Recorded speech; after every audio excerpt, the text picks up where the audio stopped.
said it was a mongrel of a government. Today, we have a mongrel of a government.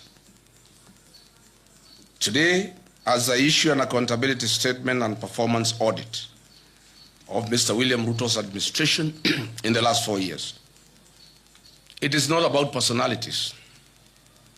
It is about evaluating promises with performance, commitments with delivery, and expectations with outcomes. Patriotic Kenyans, our Constitution recognizes the presidency as an embodiment of national unity, deriving its authority and legitimacy directly from the sovereign power of the people. For this reason, the performance of any administration must always be assessed with honesty, fairness, and fidelity to the facts. Mr. William Ruto premised his manifesto with these words, and I quote, "On August 9, 2022, you'll be called to choose between two roads. One leads to constitutional democracy, institutionalized politics, and opening the doors of opportunity to the many. The other takes us back to the imperial presidency, deeper into personalization of power, and to the inevitable and practicable end of economic apartheid that we see so often around the world. The power is in your hands," close quotes. When he was presenting this choice, little did we know that he was presenting the latter. Today, we have an imperial presidency, economic apartheid, and power under a ruthless dictator. Fellow Kenyans, Mr. William Ruto committed himself to building a secure, just, and democratic Kenya founded on the Constitution and the rule of law. He promised to professionalize the National Police Service, safeguard human rights, protect every Kenyan regardless of political affiliation, strengthen the administration of justice, and ensure the security agencies remained accountable to the Constitution. He further pledged to guarantee every Kenyan the freedoms enshrined in Chapter 4 of the Constitution of Kenya. On this commitment, Mr. William Ruto has done a complete 360-degree about turn on his covenant, and I'll proceed to summarize a schedule of injustices against Kenyans and foreigners. The Republic of Kenya is in a state of lawlessness and anarchy. In 4 years, William Ruto has achieved the unimaginable. There is total breakdown of law and order. Goons have taken over the legal mandate and the role of the National Police Service. The CS for Interior, the PS for Internal Security, who are duty-bound to secure Kenyans and their property, are the key planners and financiers of goons in the country. The rule of law has been suspended in the country. The DCI Director, Mohamed Amin, has been deployed by William Ruto to provide cover-up of extrajudicial killings and abductions in the country. I've just been told that the 2 police officers who were mentioned in the death of Dr. Victoria Mutiso, they were arrested and released on orders of Kipchumba Murkomen. They were never taken to any police station. I've just now, on my way here, been informed that the DCI has facilitated their relocation to our neighboring country, Uganda. Goons have become part of the command structure, rank and file of the National Police Service. It is now common to see goons being escorted by the police to carry out criminal acts against Kenyans. This was evident in the PCA Mweki attack, Kariobangi PCA attack, and ACK Witima Church attack. In fact, Mr. William Ruto carries out his development tours in Nairobi, accompanied by goons. Case in point, it has been witnessed repeatedly. The plan promised that no Kenyan will be evicted without following the due process of law and, where applicable, compensation. Unfortunately, over the last 4 years, Kenyans have not been spared the wrath of Mr. William Ruto's brutal regime and have been violently evicted from their homes and business premises. Mr. William Ruto has established an assassination network in Kenya to deal with political dissent and to assist Kenyans having an issue with one another to eliminate those they don't agree with. For example, in the 2024, during the Gen Z and Sabasaba protests, the government told us that guns were stolen from Kikuyu police station. The truth of the matter is that no guns were stolen. They never left the police station. Those guns were removed from the police records to be available to goons and rogue police officers to carry out illegal attacks and assassination of Kenyans. Look at the classic example of Dr. Victoria Mutiso, who was assassinated on 19th July 2026, and lawyer Matthew Chalo Bob on 9 September 2025 by senior police officers in a feud related to personal property. This heinous murder was planned and executed by police officers from Kikuyu police station. This police station, as I've said, is a crime scene and an assassination empire. This is a situation in 4 years William Ruto has achieved to put up an assassination team available for hire by Kenyans who may want to eliminate other Kenyans. Rachel Wandeto was doused with petrol on the allegation of having a tattoo on her breast. CS Kipchumba Murkomen IG Douglas Kaja visited her in hospital. William Ruto vowed that the killers would be arrested. They said her death was motivated by certain political leaders. The scheme was planned and orchestrated by CS Murkomen and a nominated senator. Despite William Ruto having instructed that the killers be arrested, 3 months down the line, nobody has been arrested. Nobody will be arrested because she was killed by the police. The Reverend Dumia Kariuki of PCA Nakuru, a vocal church leader, was killed by Nairobi Sierra, a squad formed by Kipchumba Murkomen to intimidate the PCA church to agree to sell their properties in Mombasa, Nairobi, Kajiado, to William Ruto. The U.S. State Department Bureau of Democracy, Human Rights and Labor, the Kenya National Commission of Human Rights, and the Independent Medical Legal Unit have documented over 700 cumulative cases of extrajudicial killings and forced disappearances across Kenya since late 2022 when William Ruto came to power. And with, of course, notable surge tied to the 2024 Gen Z protests, where 60 young boys and girls were killed. Mr. William Ruto, it is also important to note that alcohol and drug substance abuse is on a record high in the country. And the climax was when William Ruto appointed 2 known drug barons into his cabinet. William Ruto has therefore deliberately allowed the menace to grow in sections of the country that are not politically aligned to him.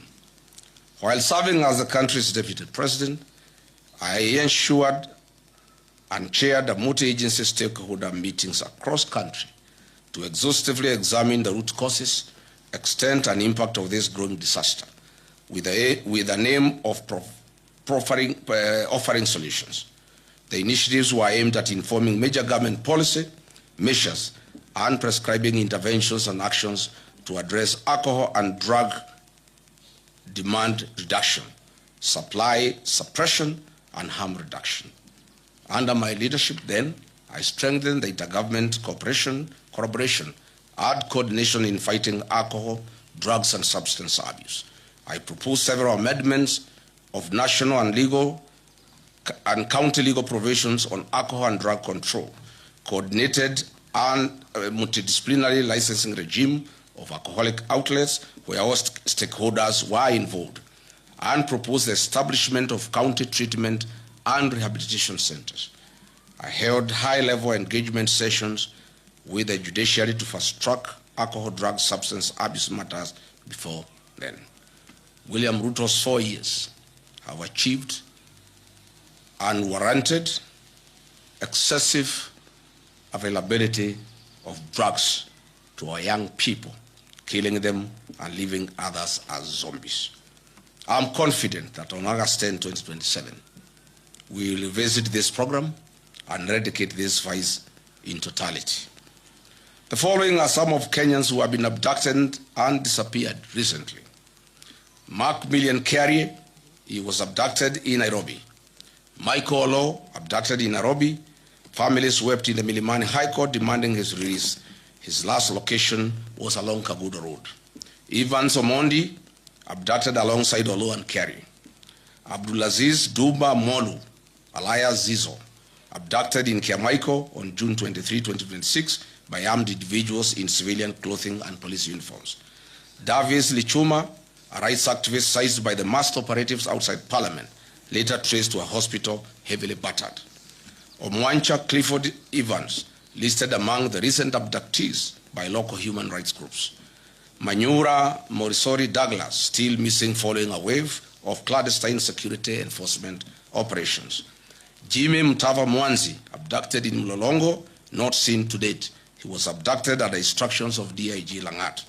Dennis Chege, an activist who was said to be involved in the Gen Z protests, vanished and remains completely unaccounted for to date. Brian Stigo, a Nakuru fisherman, who mysteriously went missing in 2022 under similar contested operations at Lake Nakuru National Park. The plan promised Kenyans that the National Coroner Service Act of 2017 will be amended to establish the Coroner General's Office. The objective and aim of this amendment was to remove the burden of investigating suspicious and police action deaths from regular police channels and DCI. Further, the amendment of the Act was aimed at removing potential conflict of interest and ensuring absolute transparency in handling and explaining deaths and forced disappearances or fatalities resulting from the law enforcement operations. 4 years later, this promise has not been fulfilled. National Coroner Service Amendment Bill 2026 was officially published in the Kenya Gazette on April 16, 2026, and received by the Directorate of Legal Services in July 2026. It is currently at the introduction and pre-reading stage in the National Assembly, awaiting formal first reading and committal to the relevant departmental committee. Mr. William Ruto has also facilitated acts of transnational repression against foreigners in Kenya. More specifically, on July 24, 2024, 36 Ugandans, members of a Ugandan opposition political party, as part of a joint Kenya-Ugandan Security Agency operation, and were forcibly returned to Uganda. On October 18, 2024, 7 Turkish asylum seekers were abducted in Nairobi by masked men. Kenya later confirmed it forcibly deported 4 of them to Turkey in a joint security operation, citing bilateral ties, drawing severe condemnation from the Office of the United Nations High Commissioner for Refugees and Human Rights. On November 16, 2024, Kiza Bisinje, leader of another Ugandan opposition party, was kidnapped by Ugandan agents while visiting Nairobi. Kenya government officials claimed they were unaware of the abduction, but the Ugandan authorities maintained it was a coordinated action between the two governments. Tanzania journalist and human rights activist Maria Sarangi was on Sunday, 12 January 2025, almost abducted here in Nairobi. Prominent Zimbabwean constitutional lawyer and human rights defender Brian Kagoro was detained and deported from Kenya on February 22, 2026, intercepted by immigration and national intelligence officers at Jomo Kenyatta International Airport in Nairobi. He was held for over 10 hours and subsequently put on a flight back to Johannesburg, South Africa. In March 2026, 2 officials from the China Civil Engineering Construction Corporation were deported from Kenya amid a high-stakes dispute that arose in Kenya shillings 30 billion Kenya Railway City tender. Upon seeking a statutory review of the procurement process, William Ruto and Kipchumba Murkomen deported the complainants' local agents, clearing the way for their preferred entity, China Road and Bridge Corporation, CRBC, a company that has bagged procurement tenders worth 1.2 Kenya trillion since 2022 when William Ruto came to power. China Road and Bridge Corporation is the international conduit for corrupt proceeds in Kenya under the personal and direct supervision of William Ruto. I must say Kenyans are not safe, our children are not safe, investors are not safe, tourists are not safe, no foreigner is safe. And I must say, foreigners, investors, tourists, your own security starts with you. I ask the members of our development partners and foreign embassies accredited to Kenya to ensure that their staff and citizens are safe within the boundaries of Kenya. On protecting the liberties enshrined in our Constitution, William Ruto has breached the freedom of expression in Article 33 and the freedom of media in Article 34, Constitution of Kenya 2010. On 26 June 2026, 4 police officers from the dreaded Killer Squad, armed with AK-47 assault rifles, attempted to abduct the Standard Group Nakuru-based associate editor, Mr. Alex Kiprotich. This attack is a defiance to truth and total on the freedom of media, as stipulated in Article 34 and 35 of our Constitution. In the last 4 years, several media houses, including the Nation Media Group, the Standard Media Group, Media Max Network, and several journalists were subjected to online campaign and disinformation campaign by the government of William Ruto. Reports show that 24 cases of violence towards journalists were recorded during the 2024 Gen Z protests. The Kenya Kwanza Covenant pledged to root out corruption, guarantee financial autonomy for key oversight bodies, and enforce Chapter 6 of the Constitution of Kenya on leadership and integrity. Mr. William Ruto has broken this covenant to the people of Kenya and instead orchestrated outright plundering of the country's resources for his personal benefit and enrichment. On 31st December 2024, Mr. William Ruto was ranked as the second most corrupt president in the world by the Organized Crime and Reporting Project. Transparency International Corruption Perceptions Index ranked Kenya number 130 out of 108 countries globally, with a score of 30 out of 100, reflecting persistent stagnation and public mistrust. Mr. William Ruto's administration has entrenched corruption as a way of life, and it remains systematic, pervasive, and deeply rooted in public service delivery and high-level governance. Mr. William Ruto's Western Hotel has been the leading recipient of government hospitality and catering tenders, securing 37 public contracts valued at hundreds of millions for the period ending June 2026. Contracts have come from state corporations, state departments, and county assemblies. It is clear that William Ruto is in competition with local entrepreneurs, where he flexes his executive powers and gives priority registration that enriches himself and his cronies at the expense of other hardworking Kenyans. I want to bring to the attention of the people of Kenya some of the biggest scandals that we have witnessed in the last 4 years. In the current financial year, State House budget has grown from Kenya shillings 8 billion to 18 billion Kenya shillings, an increment of over 10 billion Kenya shillings. These are the funds that are used to bribe the people of Kenya. And lately, sheikhs, private security officers, village elders, teachers, chiefs, etc. Under the e-Citizen, a special audit report by the Office of the Auditor General exposed major financial and governance weaknesses, noting that over Kenya shillings 11 billion in collections lacking clear documentation or routed through non-designated accounts alongside irregular payments to private entities.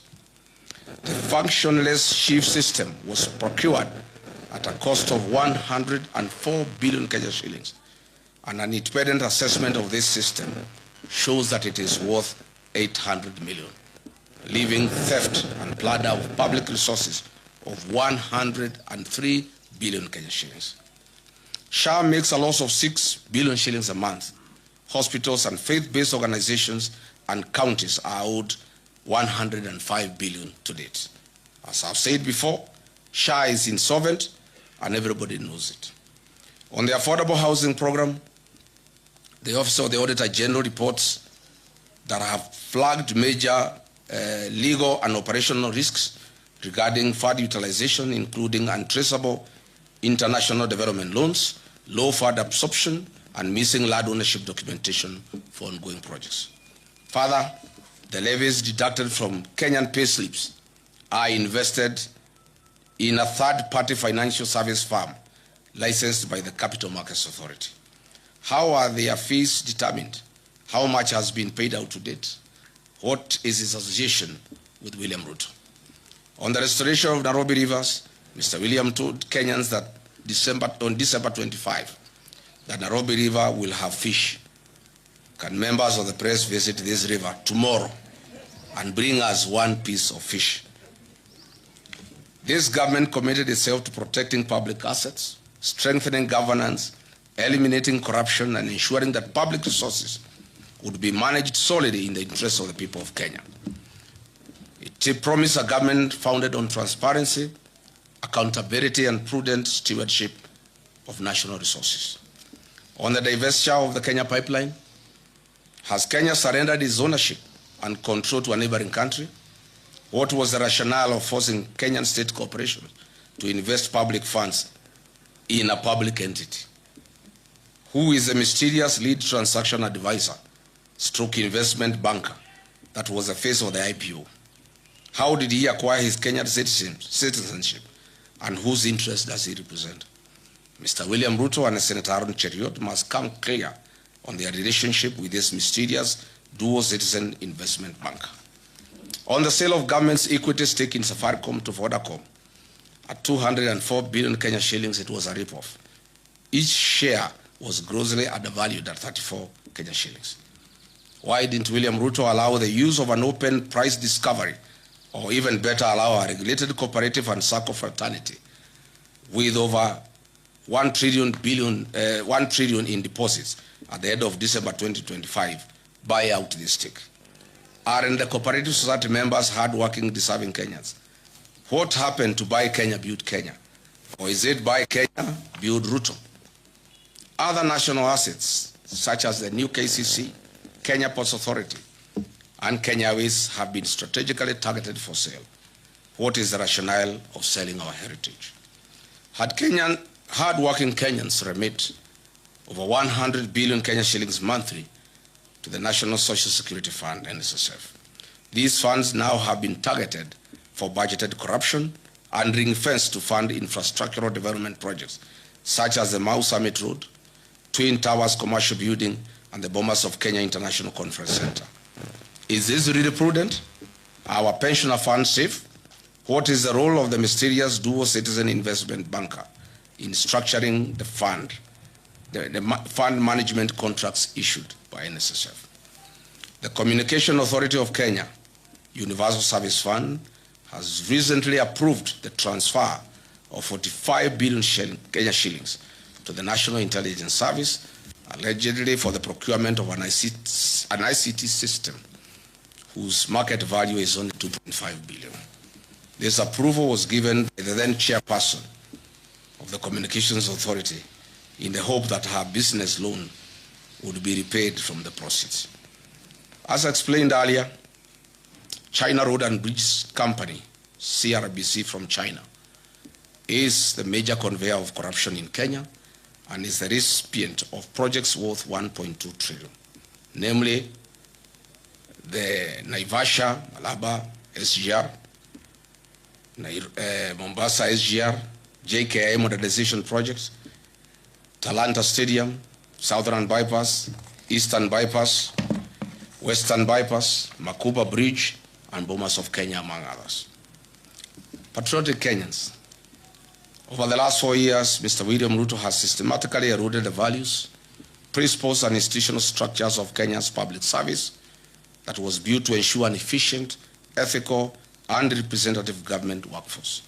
Today, the public service is demotivated and has taken a back seat, as William Ruto single-handedly runs the operations of government without any professional input from our dedicated civil servants. No wonder government programs are launched and they are after repackaged for another launch. Dear Kenyans, the Church of Christ has been a major casualty of William Ruto's deception. On 5th May 2022, he executed a charter between the churches and the Kenya Kwanza Coalition. He committed that his administration would protect the freedom of worship in Kenya and respect the church as a societal partner in national development. Fast forward to 2026, he has introduced punitive legislation through the Religious Organization Bill 2024, aimed at controlling the activities of the church. He has also increased fees required to carry out official activities. Who can forget the 2026 brutal murder of Reverend Julius Dumia of Mkuu PCA? Who will ever forget the attacks on Wetima ACK Church? Who will ever forget the attack of All Saints Cathedral? On 4th October 2020, William Ruto, then Deputy President, was expected at AIPCA Church in Keno. Police officers tear gas the church. At the time, William Ruto said, the Jubilee administration is a product of kneeling and prayer before many altars in Kenya. It cannot be the same administration is now going to tear gas the church and disgrace our altars in Kenya. William Ruto then said, today, as president, the church is a serious attack. He has taken the attack to the church a notch higher, beyond tear gas, live fire, torching of vehicles, and a clear intention to kill an altar. He has completely betrayed the Church of Christ. This cannot be forgotten. Mr. William Ruto has completely betrayed the Church of Christ. That prayed him into government. The economic burden on ordinary Kenyan worker has also increased. The Federation of Kenyan Employers has also reported that in 4 years, a number of local and international companies either closed operations or exited the Kenyan market. These include CMC Motors, Base Titanium, Nakumat, Twiga Industries, Dilaru, Jumia Foods, and Hilton Hotels. Today, households continue to experience severe financial squeeze due to cumulative tax charges, high utility costs, transport costs, and a stagnant job market that has limited formal opportunities. While in office as Deputy President of the Republic, I championed the restoration and the recognition of prior learning program as an avenue to increase opportunities and income for non-certified but skilled Kenyans that are the providers of goods and services that we consume as a nation. Further, I developed a framework of cooperation and engagement between Nairobi City County Government, Nairobi County Traders, KRA, Anti-Counterfeit Authority, and the Kenya Bureau of Standards.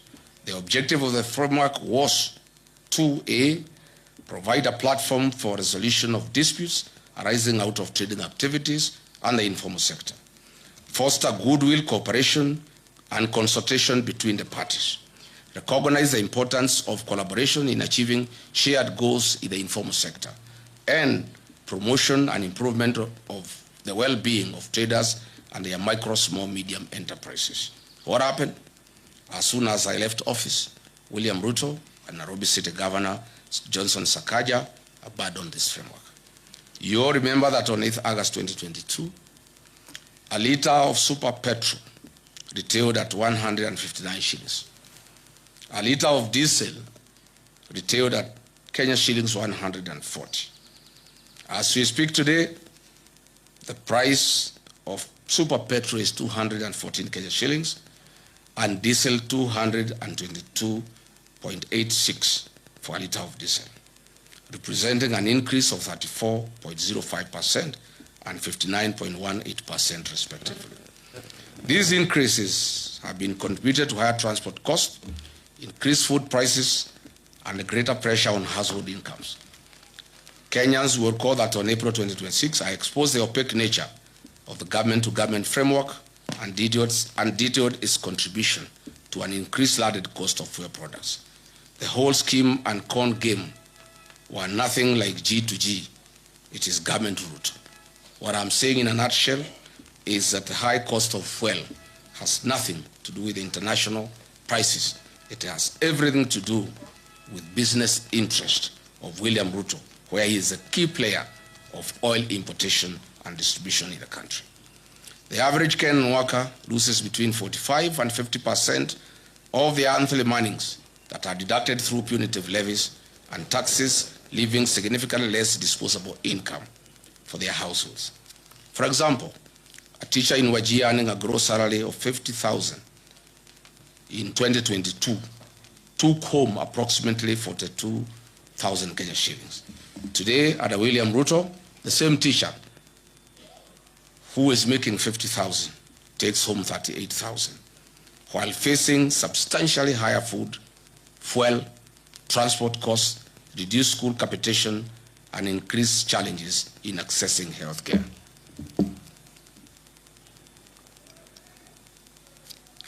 Coupled with the rising cost of petroleum products, the Kenya Kwanza covenant to put money into people's pocket is nothing but a pipe dream. If anything, Mr. William Ruto has achieved the complete opposite and has taken money out of Kenyans' pockets, leaving them with a reduced net disposable income. This covenant was central to the plan to improve the lives of Kenyans. As the party leader of DCP, I once again called on this government to cushion the payslip by suspending the affordable housing levy and reducing the payee tax burdens. This, together with the review of petroleum price framework, taxes charged will give Kenyans an increased net income. A punitive and unpredictable taxation regime is one of the principal causes of the high cost of living. William Ruto should lead from the front and actualize his promise made in the wake of the 2024 Gen Z protest to reduce government recurrent expenditure.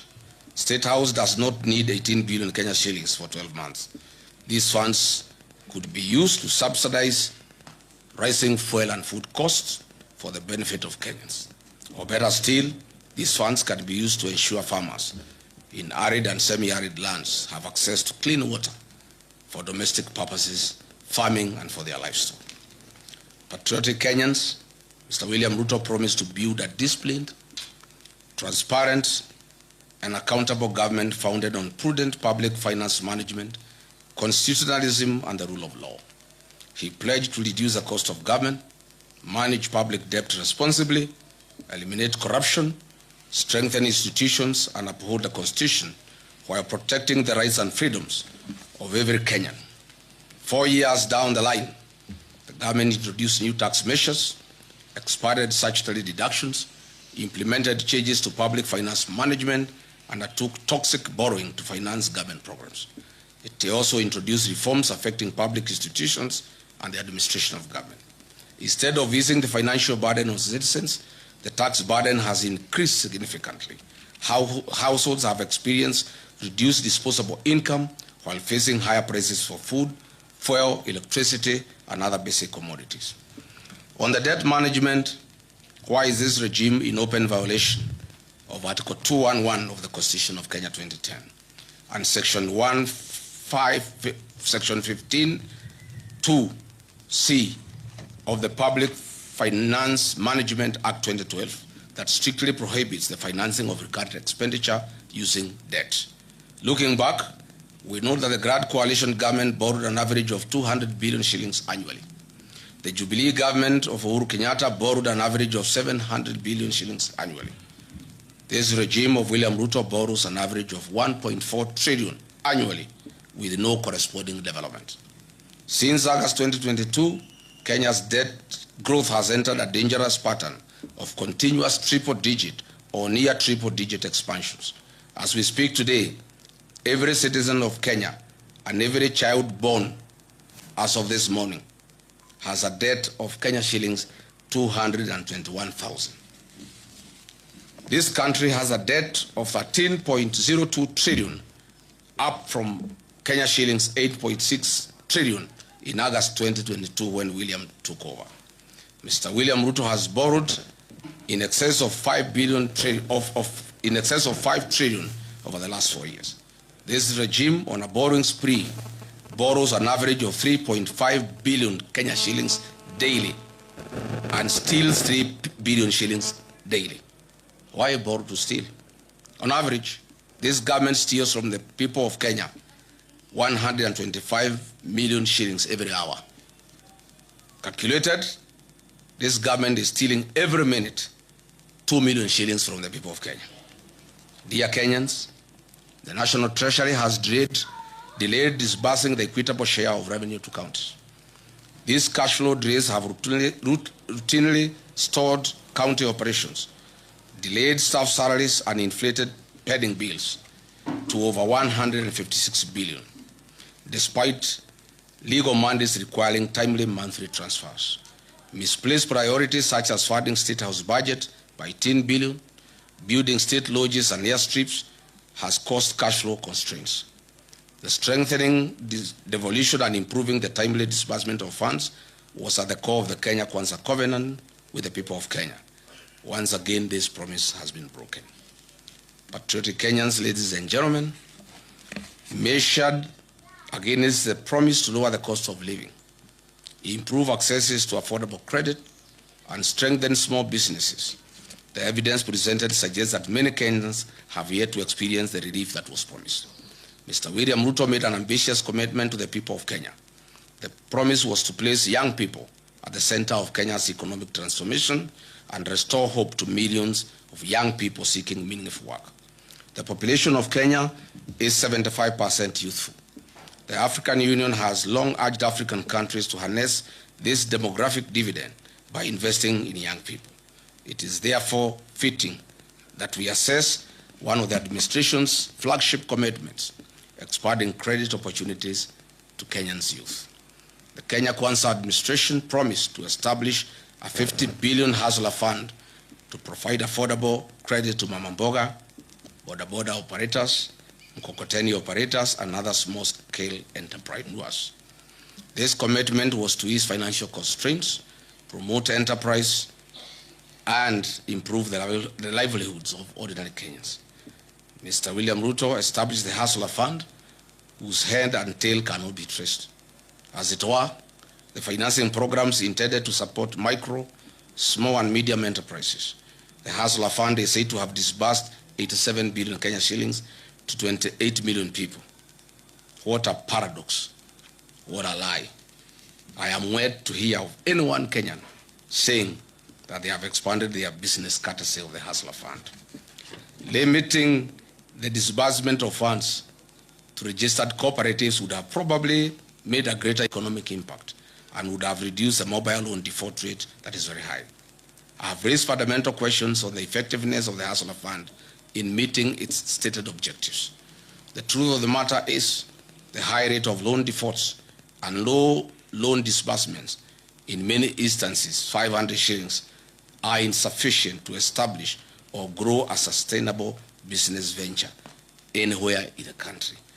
This is simply a lost cause and was a fraud. 4 years ago, Kenyan women were promised dignity, economic empowerment, and their welfare.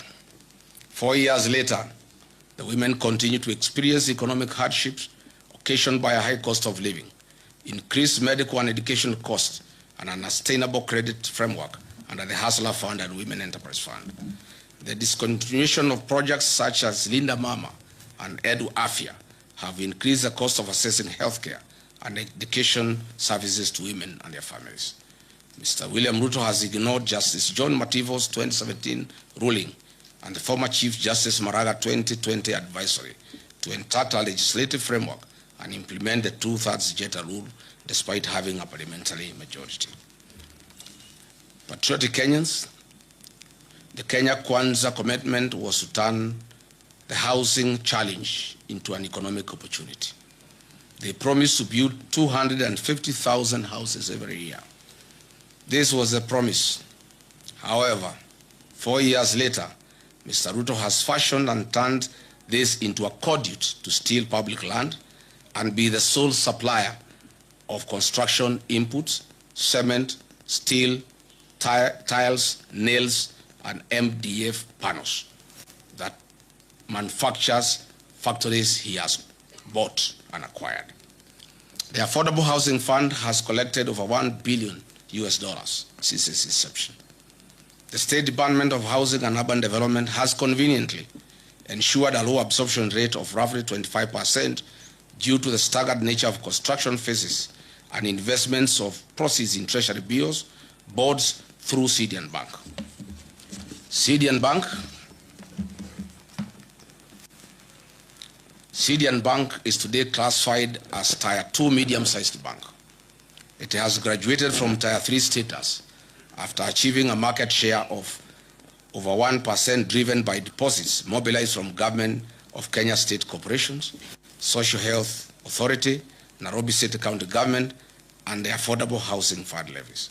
Syrian Bank is worth 95 billion in asset value, Kenya shilling 74 billion in customer deposit, and a reported 1.7 billion net profit in the year ending 2025. Compare this sudden change in fortunes with the 2022 financial year results. This bank had 42 billion Kenya shillings in assets, 30 billion in customer deposit, and a reported loss in the financial year ending 2022. Since William Ruto bought it, you can see the transformation. This housing scheme is nothing but a personal business that guarantees the exclusive single source offtake of steel, MDF panels, nails, iron sheets, tiles, cement by factories owned by William Ruto and his allies. The levy proceeds are the reason why Syrian Bank deposits have increased tenfold for the 4 years. If it were a genuine program, why is it being forced down citizens' throat? There was no promise to raise the payslip of the Kenyan worker in the name of a punitive housing levy. Private businesses must be left to do their work as the government does its work. It's important that the workers of Kenya know that monies deducted from their payslip is invested in Syrian Bank owned by William Ruto, who is collecting the profit. In my view, and as expressed before, the affordable housing scheme should be made optional to Kenyans to allow them to participate at their own free will. Fellow Kenyans, Mr. William Ruto had promised that within 30 days of his presidency, he would establish a quasi-judicial public inquiry to establish the extent of cronyism and state capture in the nation and make recommendations. Unfortunately, over the last 4 years, Mr. William Ruto himself has captured the state. He has focused on centralizing control of independent constitutional commissions, state entities, public sector procurement, and unwarranted sale of strategic national assets. All these measures are aimed at achieving the sole objective of enriching William Ruto at the expense of 55 million Kenyans. It should be noted that William Ruto has achieved the milestone of being certified as a US dollars billionaire in a record 4-year courtesy of looting Kenyan public coffers. Mr. William Ruto's 4 years in office has accomplished a mission of driving Kenyan entrepreneurs out of business. Contractors are out of business. Traders are out of business. William Ruto has captured all businesses and he is in competition with the Kenyans that he leads. He has used his office to flex muscles on traders. Where he has not pushed, his cordial CRBC has come in.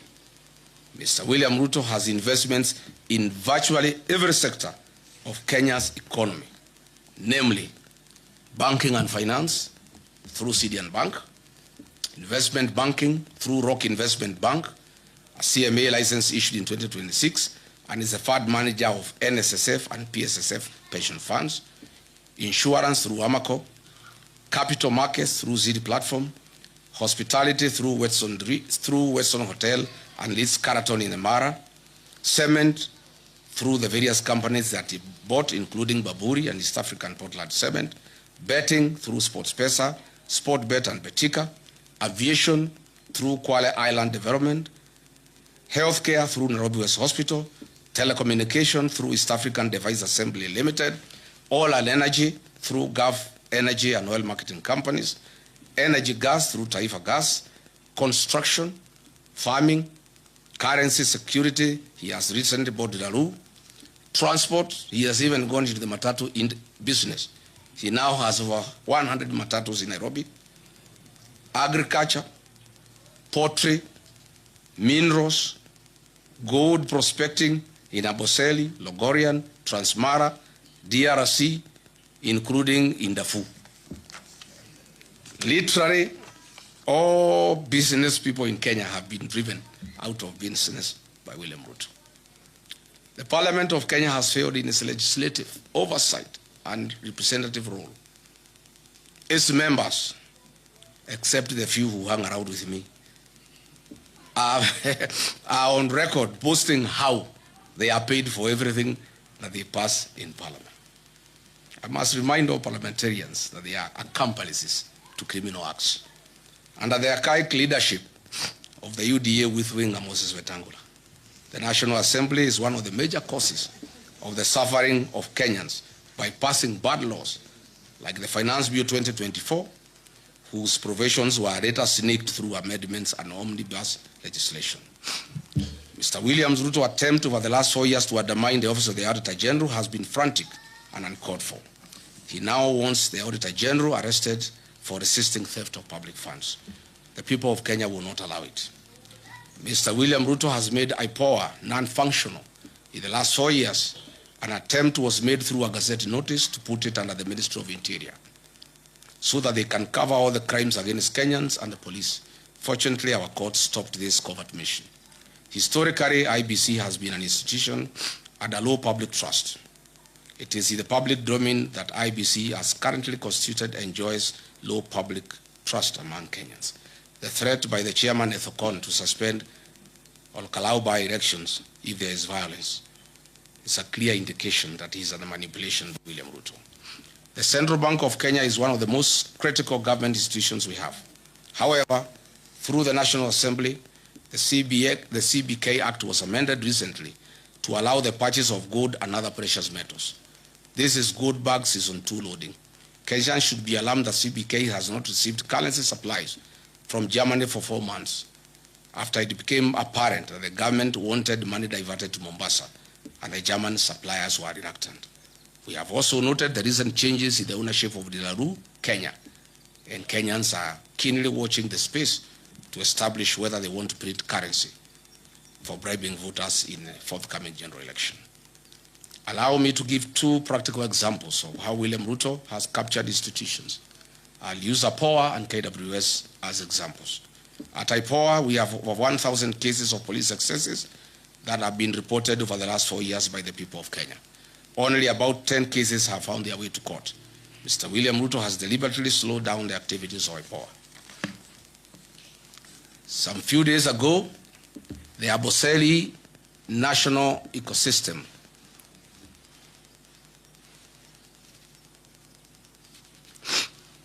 the Amboseli National Park ecosystem, 15 elephants died and some lions died later. We were cheated that they were died through suspected cyanide poisoning from pesticides. Tell the Kenyans the truth, Mr. William Ruto. Doing cyanide lynching to extract good prospects. And this warning goes to the people of Ikolomani in Kakamega, where Mr. William Ruto is eyeing your gold deposits. Be very careful. Again, the CS for Health issued Gazette notice number 11492 on 30th July 2026 on the mandatory inbound travel health insurance for tourists traveling to Kenya to have travel insurance in Kenya. We know the reason. This is because goons are after tourists in the country, and now they want to force an insurance policy down their throats. To demonstrate what professionals in this government feel and go through, allow me to quote Professor Njogona Ndungu, the former National Treasury Cabinet Secretary, during a development forum in Sweden. And I quote, "The capacity to do the right things exists, but is overshadowed by institutional failure, where someone seeks to overrun institutions. The current president is overrunning all institutions, leading to conformity driven by fear within these institutions," close quote. What is this if not impunity of the highest order?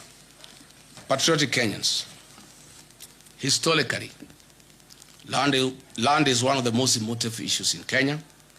Mr. William Ruto has promised to settle all historical land injustices in Kenya and resettle millions of squatters across the country. Unfortunately, he has scored the lowest in this matter and created many war fronts on the land question. Over the last 4 years, William Ruto and his cronies have been involved in an historic high-level grabbing of land and misuse of public lands. For instance, 2,800 acres have been grabbed by Ruto and his cronies in Kebiko, Kajiado. 6,000 acres of land in Owasso Kedong in Suswa has been grabbed. 5,000 acres of land, or Kyobo in the Masai Mara, has been grabbed. 1,000 acres of land for Puko and Limanet within Narok Township has been grabbed. Over 7,000 acres of land of Olokuto adjudication section in Narok North. Kehoto land, about 300 landowners risk being thrown out of their 700 acres of land. Davivi land in Naivasha has been grabbed by William Ruto. He has put up a home and he is growing wheat and maize in the farm. Banita settlement scheme, 14,000 acres of land have been grabbed. Olongai land, about 167,000 people are at the risk of eviction as this land is being grabbed. Egerton University land, Oscar Sudi, Samburu, and William Ruto have grabbed 2,000 acres of land meant for the university where they are doing wheat farming. Patriotic Kenyans, health has long been one of Kenya's foremost national priorities. Building on the gains made at Kenya Vision 2030, the Kenya Kwanza administration committed itself to delivering universal health coverage by guaranteeing every Kenyan access to affordable quality health care. The plan pledged to realize the constitutional right to health through a reformed national health insurance scheme founded on the principle of leaving no one behind. To implement this commitment, the government replaced the National Health Insurance Fund, NHIF, with a failed and fraudulent scheme called SHA that has left millions of Kenyans on their own. The discontinuation of Linda Mama and Edu Afya on December 31st, 2023, has left significant gaps in healthcare coverage. In 2022, Edu Afya provided medical cover to 3.4 million secondary school students at an annual cost of 3.2 billion. Today, approximately 4.1 million secondary school students no longer enjoy that medical cover, leaving parents to bear the full cost of treatment. Mr. William Ruto had committed to addressing the inequities in Kenya's education system so as to level the playing field for all children irrespective of their background. He further committed to equitable universal basic education defined as 12 years of schooling. He further committed himself to protecting and strengthening the gains made under free primary education and free day secondary education, while ensuring that every Kenyan child had access to quality, affordable, and equitable education. He also pledged to strengthen higher education financing and invest in the nation's human capital. The William Ruto government inherited landmark education reforms introduced by previous administrations. Free primary education launched in 2003, free day secondary education introduced in 2018, that had significantly expanded access to education for millions of Kenyan children. The commitment was not only to preserve these gains, but to build upon them by ensuring adequate capitation, sustainable financing, and improved access to quality education for all. In the words of the third president of the Republic of Kenya, the best president we have ever had, Mzee Mwai Kibaki, and he said, and I quote, "Education is the ultimate means of ensuring an equitable society. Equitable education ensures that every child has a chance to fulfill their potential and rise to the highest level of accomplishment," close quote. 4 years later, the government has caused irreparable instability and confusion in the educational sector. The gains made by the previous administration under free primary education and free day secondary education have been eroded to dust. Secondary school parents now shoulder substantially higher education costs, while the level of government capitation has failed to keep pace with inflation and rising operation costs. The capitation rate established in 2017 was 22,000 per student. However, today schools receive only 9,000 per student during the previous financial year, creating a significant funding gap. Our public universities are facing unprecedented financial distress. University debt has increased from 60 billion in August 2022 to approximately 100.3 billion Kenya shillings, representing an increase of Kenya shillings 40.3 billion, or about 67% increase. As a result, many institutions are experiencing severe financial challenges that will affect the delivery of quality education.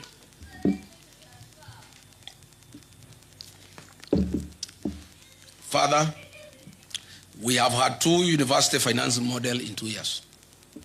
Measured against the commitment to strengthen education, protect free basic education, and improve access to higher education, the evidence presented suggests that the sector has experienced significant setbacks, placing greater financial pressure on families and creating uncertainty for learners and institutions alike. Ladies and gentlemen, Mr. William Ruto pledged to invest 250 billion Kenya shillings into the agricultural sector to shift the country from food security to surplus production. Recognizing its strategic importance, he pledged to transform the agricultural sector by increasing productivity, improving farmer incomes, and revitalizing key value chains. The administration committed itself to revamping underperforming export crops, expanding emerging high-value crops, strengthening the tea value chain, supporting food security, and promoting agro-processing as a driver of economic growth. Despite the commitments made, our farmers have experienced increased economic hardship. Net incomes have reduced due to increased cost of inputs, higher taxation rates, high transport and distribution costs due to reclassification of VAT status. Agriculture continues to receive approximately 2% of the national budget, significantly below the African Union 10% target under the Maputo Declaration. The tea sector has faced considerable challenges over the past 4 years. This is due to the deterioration of Kenya's economic and diplomatic relations with Sudan, historically one of the largest buyers at the Mombasa tea auction. Sudan's annual consumption of Kenyan tea declined from approximately 10.7 million kilograms to about 1.7 million kilograms, leaving substantial volumes of tea unsold. But why has this happened?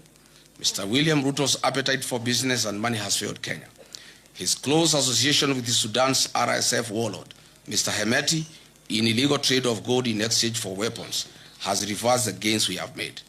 These internationally sanctioned war criminals live in Kenya under state protection and have been issued with diplomatic passports and ID cards by Kipchumba Mkuu. U.S. Senator Jim Risch, chairman of the Senate Foreign Relations Committee, while noting Kenyans' NATO ally status, criticized William Ruto during a May 2025 hearing. Senator Risch questioned Kenya's loyalty following its facilitation and hosting of Sudan's paramilitary rapid support forces, RSF. Rice farmers in Ahero, West Kano, Bunyala, Bura, and Mwea have also faced significant challenges. Although rice was identified as a strategic import substitution crop, import volumes approaching 1 million metric tons annually have depressed local paddy prices, leaving many farmers with unsold stock. Just recently, on 6 July 2026, William Ruto authorized the gazettement of duty-free importation of 490,000 metric tons of grade 1 milled white rice before 30th November, June 26. It estimates that this represents a missed economic opportunity exceeding 100 billion Kenya shillings if domestic production had been given priority before this duty-free window was open. Even though state sugar mills have been leased to private sector players associated with William Ruto, their principal business model is to import sugar instead of purchasing locally grown sugar from farmers. This has left 320,000 small-scale sugarcane farmers now facing an uncertain future. The targeted turning of 2 million poor farmers from food deficit to surplus producers using input finance and agricultural extension support. To date, show me one farmer in Kenya who can come forward as a testimonial. Instead, this farmer has nothing. In fact, small-scale farmers in Mwea and Ahero are currently in court trying to salvage their crop after government gazetted the importation of 490,000 metric tons of rice for importation. Tea farmers are crying. A 0.8% levy has been introduced, and this year's bonus will reduce from 45 Kenya shillings per kilo. Sugarcane farmers in Western Nyanza and Kisii, the government is unable to pay 270 million owed to them. Cane per ton has reduced from 6,500 to 5,000. Dairy farmers who have supplied milk to new KCC have not been paid for 6 months. It is further alarming that the National Agricultural Value Chain Development Program allocation dropped by 54% to 54% from 10.2 billion Kenyan shillings in 2025-2026 financial year to 4.7 billion Kenyan shillings in 2026-2027 financial year. This is a direct assault on the agricultural value chain in Kenya. As Deputy President, I initiated progressive reforms in the agricultural sector that increase returns for tea, coffee, dairy, and other cash crops. Through my efforts, we negotiated an 8 billion debt waiver for coffee farmers that was suspended as soon as I left office. More can and more will be done once we form government on August 10 next year. Patriotic Kenyans, William Ruto pledged affordable credit and working capital through an accommodative financial ecosystem, removing structural exploitation and removing barriers to unsecured agricultural credit. To date, the Agricultural Finance Corporation is underfunded. It has a demand of 15 billion Kenya shillings per year from farmers, but the promise to fund it by 10 billion Kenya shillings per year was a hoax. Instead, those who borrowed are being auctioned. Dear Kenyans, William Ruto pledged to revive collapsed cooperative factories and processing plants such as sugar and dairy sectors and guaranteed minimum returns for farm products. Show me any revived sugar factory. Instead, they have been sold, and they have been bought by Ruto and cronies. Where is the cashew nut factory you promised in the coast? Where is the value addition centers you promised in 47 counties? Where are the county industrial and aggregation parks you promised? Where is the state-of-the-art slaughterhouse you promised at Bachuma for animals in northern Kenya? Where is the nitrogen fertilizer factory you launched in Naivasha? Where is the marble factory you launched in Vihiga? On value chain investments, he designated a specific capital infusion, including 250 billion for tea value chain, and expanded the investments in dairy farming and coffee cherry funds. Where are these funds? Nowhere. On blue economy and fisheries, funding for fisheries and the blue economy decreased by 30% from Kenya shillings 11.15 billion to Kenya shillings 7.83 billion. Livestock sector allocations of livestock fell by 14% from Kenya shillings 13.6 billion to 11.6 billion. On eradication of hunger and improved food security, the country was promised prosperity by Ruto. Unfortunately, the number of undernourished people in Kenya increased from 10.1 million in 2004-2006 to 19.7 million in 2023-2025. It is more troubling when you look at the cost of a typical household food basket. A food basket is estimated to have risen from Kenya shillings 15,000 in 2022 to over 19,000 shillings today, an increase of more than 26%. Essential commodities such as electricity, chicken, beef, sugar, kerosene, bread, and milk have all become significantly more expensive here in Kenya over the last 4 years. Patriotic Kenyans, 4 years ago, this government promised the people of Kenya dams and water. 50 mega dams across the country were promised. 200 medium-sized dams across the country were promised. 1,000 small dams were to be constructed across the country. These dams included High Grad Force Dam along the Tana and Mutonga rivers to South Kitui, Tharaka Nithi and Embu counties. Soin Koru Dam in Kisumu, Rumuruti Dam in Laikipia, Mohoya Dam in Nyeri/Kirinyaga, Revival of Arol and Kimorel Dams, Thakwe Dam, Sioi Muruni Dam in West Pokot, Badasa Dam in Marsabit, Darugo in Kiambu, Rale in Kilifi, Galana in Tana River, Kokwanyo Dam in Homa Bay, Lowati in Turkana, Makamini in Kwale, among others. Unfortunately, all we see, no dam. All we see is our president visiting other countries like Ethiopia to witness the launching of their dams. Where are these dams Mr. William Ruto in 4 years.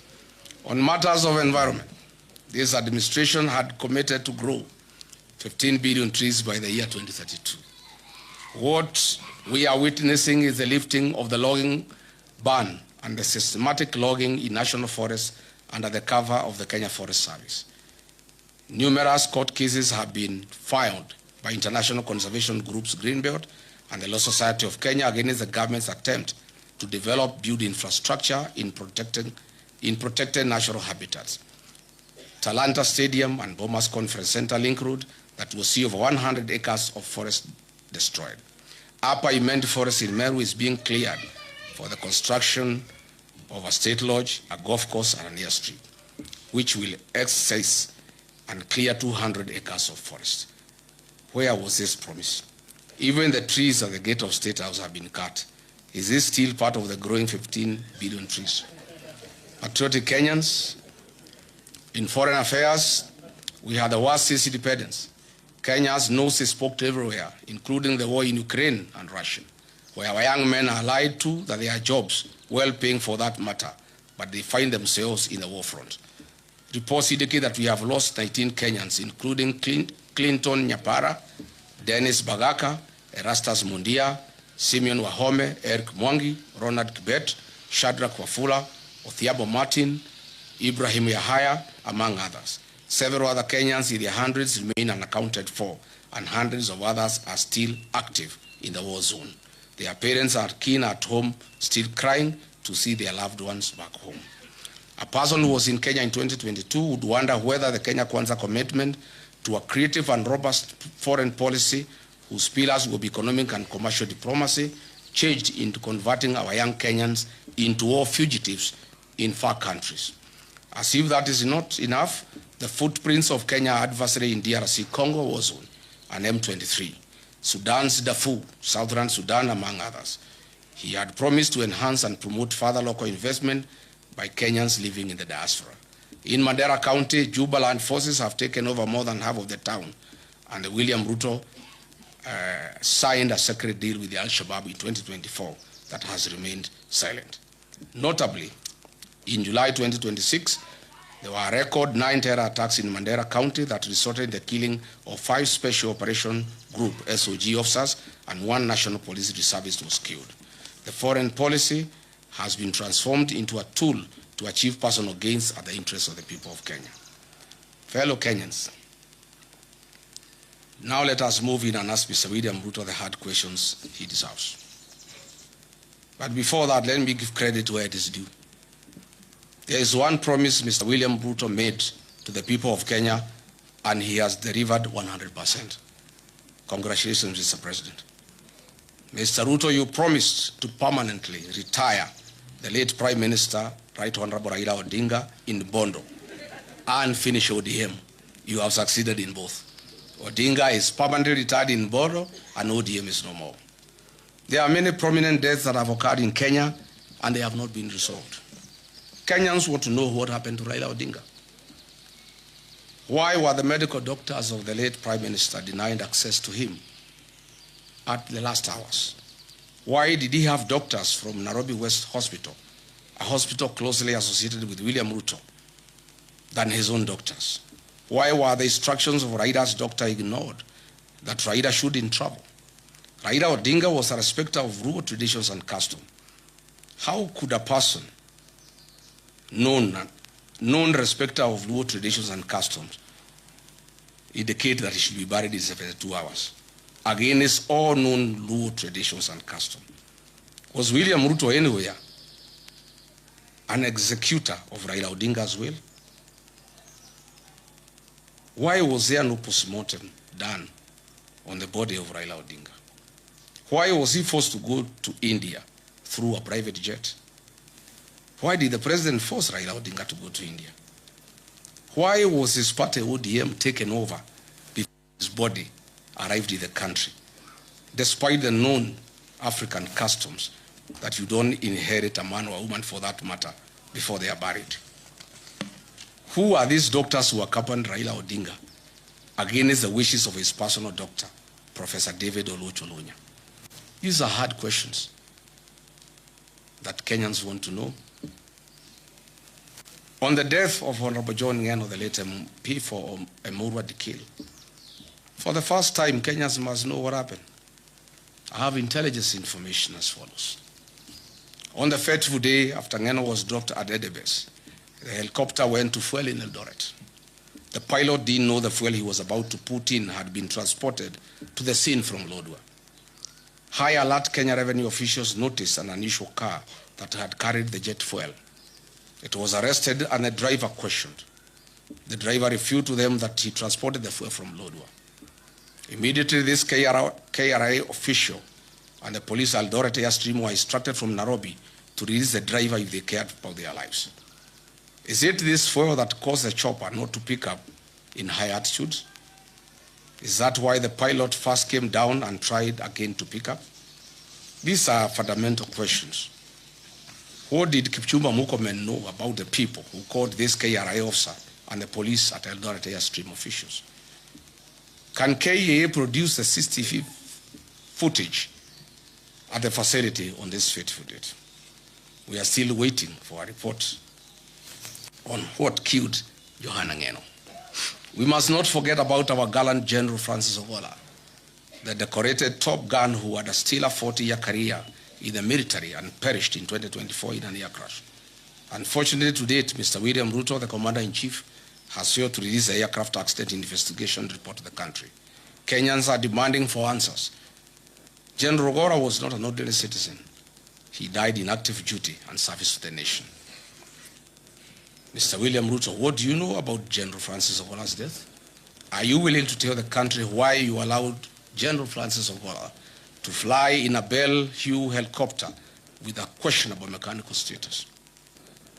The DPP must use its powers and establish an inquest on these unresolved murders over the last 4 years. The people of Kenya have told me to demand on their behalf a public inquest on the death of Raila Odinga and all the high-profile questionable deaths in Kenya that have occurred in the last 4 years of William Ruto's presidency.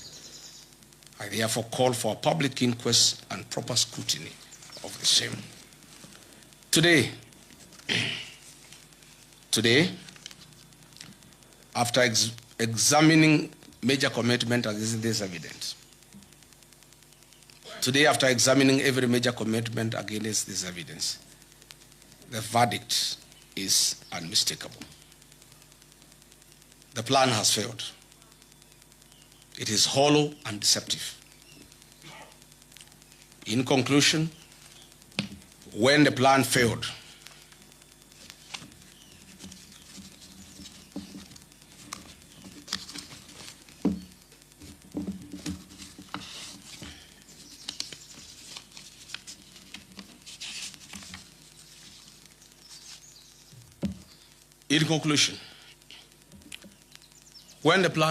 Kenyans were told that the answer lay in article.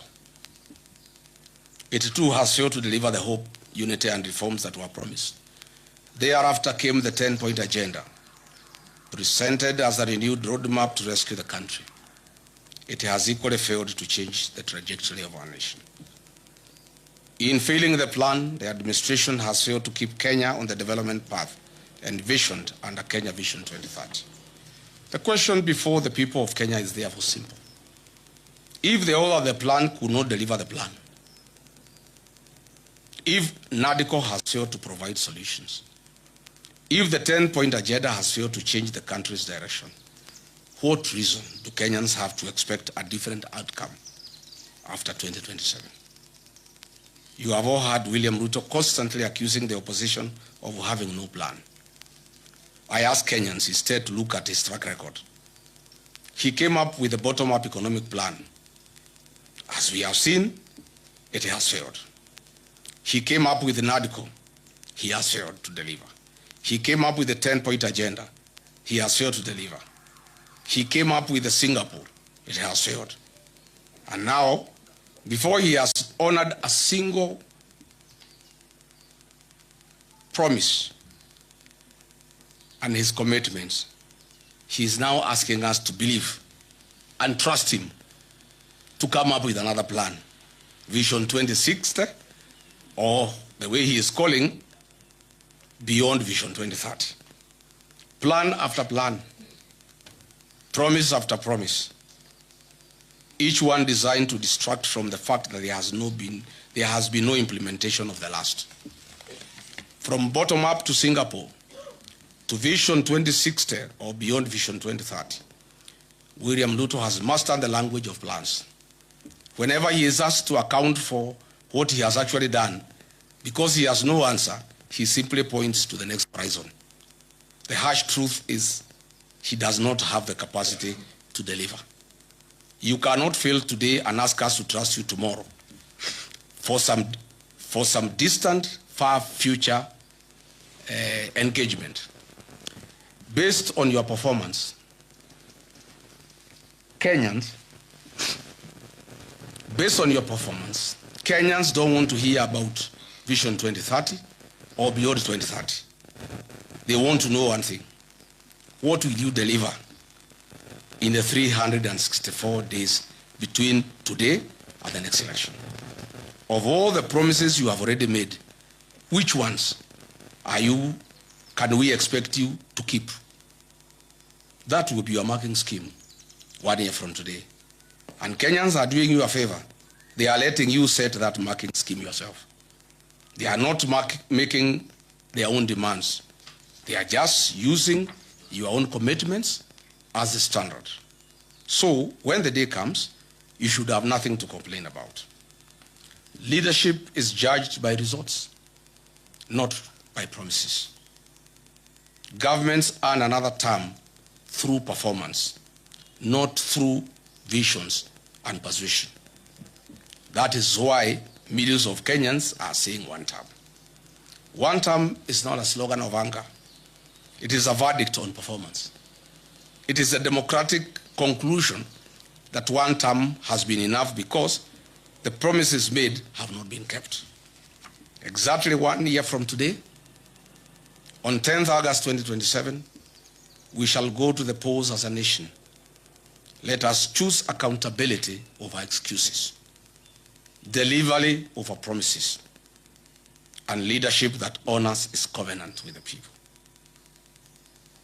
As Mr. William Ruto launches his deceptive 2060 plan tomorrow, I want to tell the people of Kenya that it is a lie, it is a con, it is a fraud, it is deceit. I urge all Kenyans from across the country to join in the liberation struggle that kickstarts his 364-day action plan to restore the dignity of our beloved motherland. As William Ruto launches his lie and deception tomorrow, I lead the people of Kenya in launching today a 364-day action plan to restore the dignity of our beloved motherland, Kenya. May God bless you. May God bless the Republic of Kenya. Thank you.